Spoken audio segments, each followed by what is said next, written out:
افغان حکومت سل طالب زندانیان خوشي کړل. په دغه زندانیانو کې څوک دي؟ حکومت او طالبان څه وایي؟ ګرانو لیدونکو السلام علیکم.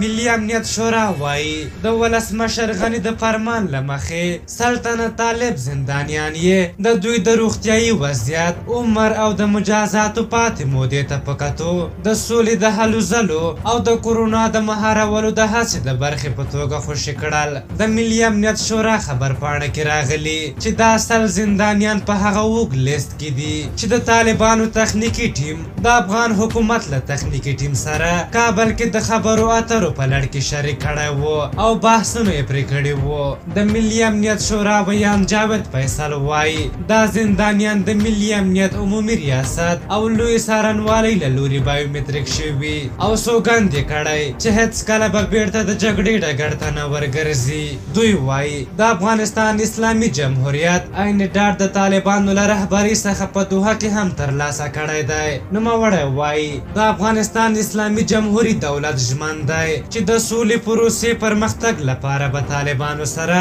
د لا ډېرو تخنیکي خبرو اترو دروازه پرانیستې ساتي. خو بلخوا وسلوالو طالبانو ویلي دوی د هغو بندیانو خلاصون نه تاییدوي چې له امریکا سره د دوی خپلمنځي هوکړې له شرایطو سره برابر نه وي. یاده ډله وایي چې د افغان حکومت له بنده آزاد شوي سل تنه بندیان له ټاکل شوي پروسې سره سم نه دي خوشي شوي. د طالبانو بیان ذبیح الله مجاهد وویل چې کابل ته تللی پلاوی بیرته ستون شوی دی. په هر حال موږ د دواړو لورو غواړو چې نرمښت وښیي. حکومت دا دی دا کار وکړ، طالبان هم باید نورې بهانې ونه کړي او خبرو ته غاړه کیږدي.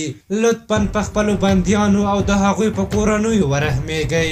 نړۍ یو ډېر سخت بحران کې ده. کرونا وایرس هر څه ځپلي. ټوله نړۍ کې د ورځې زرګونه کسان مړه کیږي او دلته هم بدبختانه تیزۍ سره روان دی. فقر او غربت هغه بل څه دي چې د افغانانو وضعیت خراب کړی. له دومره ډېرو ستونزو سره نور ولس د جګړو او ناندرویو حوصله نه لري. په هر حال تاسو د دغې موضوع په هکله څه نظر لرئ؟ خپل نظرونه مو راته په کومنټ کې ولیکئ. که زموږ ویډیو مو خوښه شوې وي ضروري لایک کړئ. تر بلې ویډیو مو په لویه بخښونکي خدای سپارم. د الله په امان.